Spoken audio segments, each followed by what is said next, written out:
Good morning, children. In this video, we will be talking about the cell, the unit of life. Cell is the structural and the functional unit of life. Cell was first discovered by Robert Hooke. Robert Hooke was observing the slide of a cork. When he was observing, he saw some compactly arranged structure. These structures were small and tight compartment-like, and he named them cell. He called them cell. But these cells were dead. The cell which Robert Hooke observed were dead cell.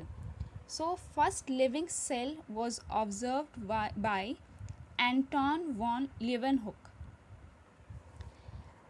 Now the cell theory. Cell theory was given by Schleiden and the Schwann. But later this cell theory was modified and one more postulate or the point was added to it. The new point was given by Rudolf Virchow. After the addition of the new point, the cell theory is now known as the modern cell theory, and it is given by Schleiden, Schwann and Virchow.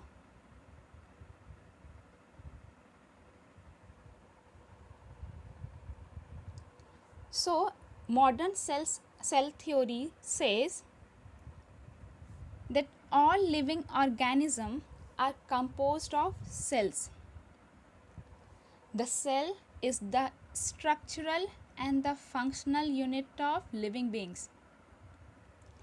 And the third point is all the cell comes from the division of the pre-existing cells. Omnis cellula a cellula. This third point was given by Rudolf Virchow, and after this the cell theory is now known as the modern cell theory. The next we will be dealing with the size of the cell. So the size of the cell can vary. The smallest cell is PPLO, pleuropneumonia-like organism or mycoplasma. The size of this cell vary from 0.1 micrometer to 0.3 micrometer. And this PPLO are placed between virus and bacteria, and they are smaller than the bacteria. This PPLO is the smallest cell, but they are without the cell wall. So the smallest cell with cell wall is bacteria, and the smallest cell without cell wall is PPLO. The largest cell is the ostrich egg, and the size of this cell is 170 into 135 millimeter.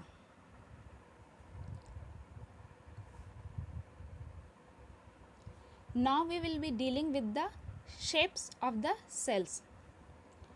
So the cells exist in different shapes.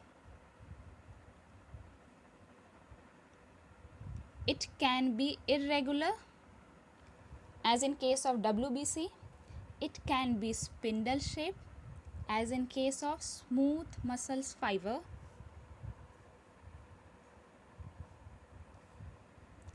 It can be long and branched in case of neuron.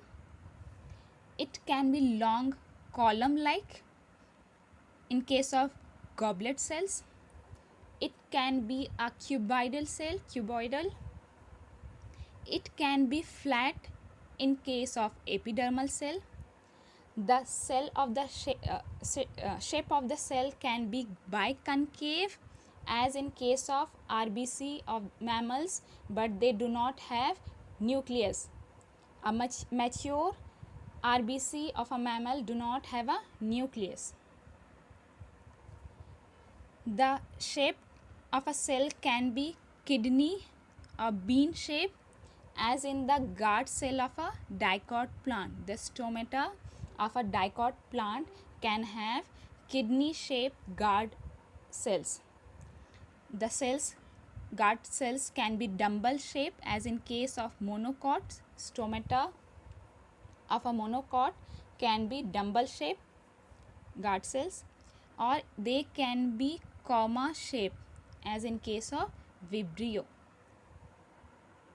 So these were the various shapes of the cell. Now we will deal with the type of cells. The cells are divided into two types: prokaryotic cell and a eukaryotic cell. Pro means primitive and the karyon means the nucleus. So any cell that are having a primitive nucleus are known as prokaryotic cell. Example, bacteria.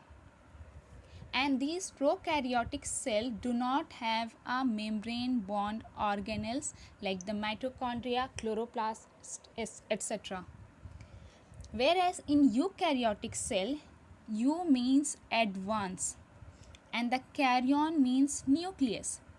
So any cells that have an advanced nucleus, they are eukaryotic cell, means they have well defined nucleus, as in case of fungal cells, plant cells or animal cells.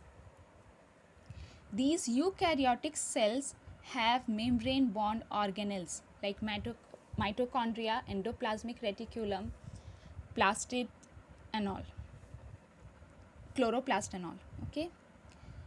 Now number of cells. Any organisms that consist of a single cell, and this single cell, if they are performing all the functions, all the metabolic functions, then they are known as unicellular organisms. Example, amoeba, paramecium. If any organisms are having many cells, then they are known as multicellular organisms like human being, plant or any animals. So they are multicellular. We are made up of multiple cell, more than one cell. So we are multicellular. Understood? Thank you.